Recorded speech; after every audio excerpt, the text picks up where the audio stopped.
And you're going to have to put up with me for a few more minutes longer before I hand off to the other guys and shut up. So now we get into the meat of it in terms of showcasing the Express and then teaching you about the methodology behind the Express. But I need to give you a bit of context first. Bear with me. Jim, just my comment quickly in terms of so what is the water balance model? Kind of get it oriented? The water balance model is really a suite of tools. We started off with the water balance model, and we had some criticism because there were people that thought it was too technically detailed and they couldn't use it. And then there were techie people who thought it was too simple and they couldn't use it. So we took our lessons. So what we've developed is this Water Balance Express, which takes the watershed targets and shows a homeowner how to very easily implement them. And we're also going to the other side where we're going to the water balance with the technical user interface to allow the real techies access right down into the guts of the model and so they can do all the calibration and do anything they want. That's under development now. It's being written, so that will be coming out. We should have a demo sometime early next year version on that. So that's how it's developing. So it's 3 levels of tools for 3 different kinds of users. Key message here: launched by an intergovernmental partnership started. So in terms of the next 10 minutes or so, I just want to quickly talk about some context and the intent in order to set up what the results mean. Where Ed is going to do the demo, and then Jim will elaborate on what's behind the scenes. I'll just whip through some quotable quotes here, give you that context, especially those who are younger in the group. Now, how many here actually have a training in hydrology? Okay. How many hands went up? You were tentative to make it, did you? Because, about 2006, what we're going to see here is Andy Reese, really well known in the States, coined the term voodoo hydrology to describe what was going on. And, he used the word pseudoscience. So, our key message here is you must understand that it's an inexact science. We're simply trying to get close to the right answer. In the absence of flow data, we make the big assumption. 25 years ago, again, this is kind of showing you what we know, what we don't know. Robert Smith, he was the one who really coined the expression that really hydrology is a hybrid between art and science. So you really do rely on experience and judgment in terms of what does it all mean. And I thought it was a great quote because he said it's one of the few opportunities in technology where one's diagnostic capability is put to the test of both theory and experience. Reflect about that.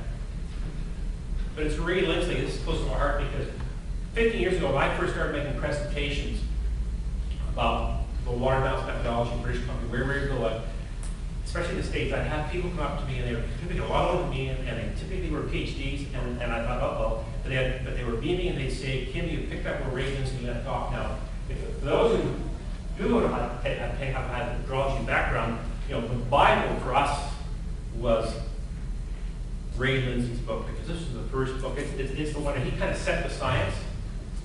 And, so they'd always say make this reference to me in terms of how we picked up the baton. But Ray Lindsley, he is the guy in the history of hydrology who would basically invented computer modeling circa 1960. That's the HSPF model. And he's the guy who said continuous simulation is what it's all about. In fact, here's one of his quotes where, to be useful, the simulation model must be physically based and deterministic, and it must be designed to simulate the entire hydrological cycle.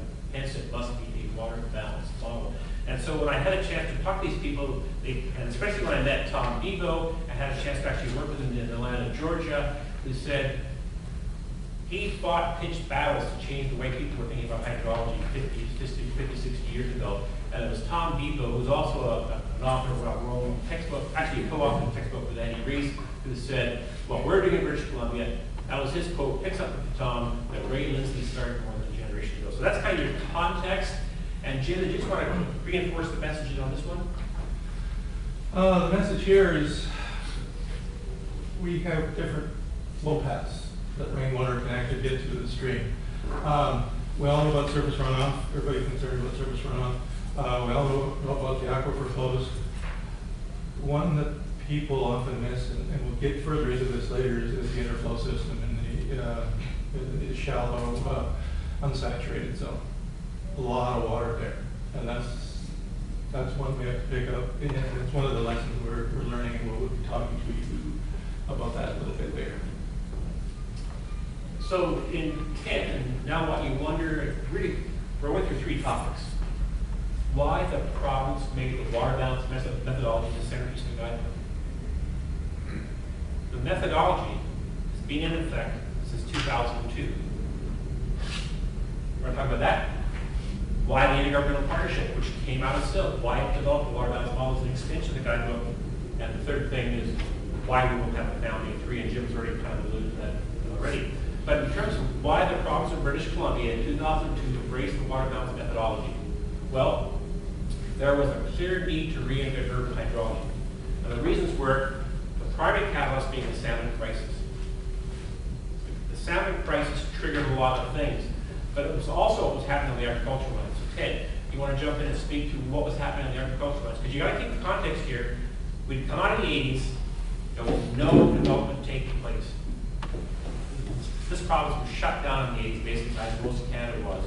But in the 1990s, development took off. And when development took off, we saw the impacts hit.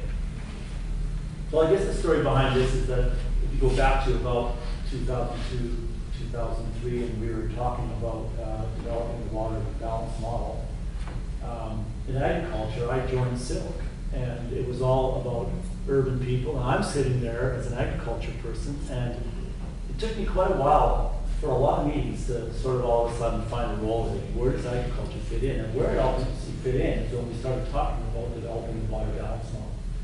Because, and it was alluded to by Abbotsford and others already, you know, the water from the uplands will end up on your lowlands. And what's in your lowlands is the agriculture of land reserve and farmers. And farmers don't care so much about the major storms. Well, they care. The big floods happen, but there's nothing we can do about the big storms and the big floods. They're going to happen, and farmers recognize that. And they come and go relatively quickly. What they're really concerned about is being able to go on to crop farms and plant their crops in the spring, and get on their farms in the fall and take the crops off. And you don't have to be flooded to have limitations on growing agricultural crops. You just have to have poor drainage. You just have to have minor storms coming in, your ditches are high, your soils are saturated, you can't get your equipment on the fields. That's what farmers were concerned about. And their windows were shrinking, and it was all because of this upland stuff, water coming down to the lowlands. And so we're thinking, you know, most people think, wow, I don't see any flooding out there, I don't see any water on the fields, but farmers are saying, we're having a hard time managing. So we made a case at that time to the province, to our you know, that we need to change the way we're looking at drainage. As Stephanie alluded to already, it's not about building bigger pumps and building bigger pipes. That's where we were always going through the 80s towards build bigger pump stations, build bigger ditches. That wasn't the solution because we can't always continue to build bigger. So I made the case, and we started on the water balance model. And a few years later, all of a sudden the province Ministry of Agriculture came back to us and said, hey, we got a significant chunk of money. They said, we'd like to put this into the water balance model. We bought into your concept. And we got a significant chunk of money through the IGP to, at that time, rebuild the water balance model and hook it into Paul Heimel, which is what we got here today. That was basically, at that point, funded by agriculture dollars. Not municipal dollars, it was agriculture dollars that we were lucky enough to get to build it.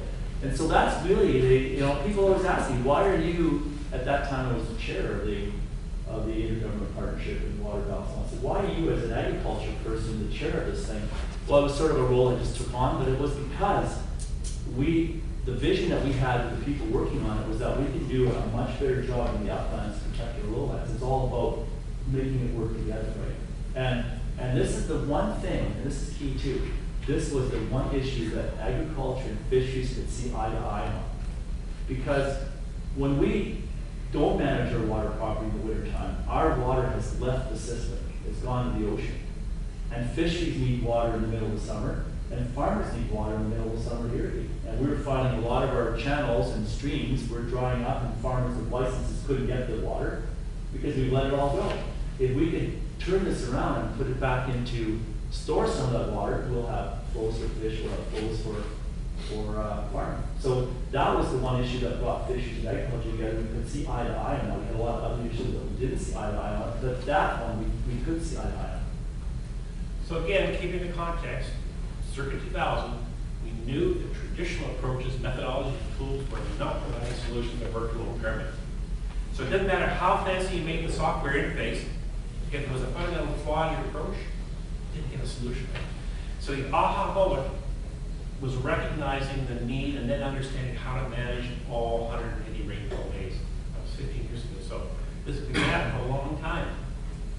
So then, why did the intergovernmental partnership develop the water balance model? Well, it was part of moving beyond that drainage system, conveyance function, to look at whole systems, right? Because now we're into the infrastructure implementation. Robert can tell you all kinds of stories in terms of how we had to make the case politically to get support to do the investigations at the site level. So we needed to move beyond concepts and generate numbers. That was the key, right? Because you can talk so much about concepts like I have, but people can generate a number. If we can get them talking about the assumptions, we can begin to learn.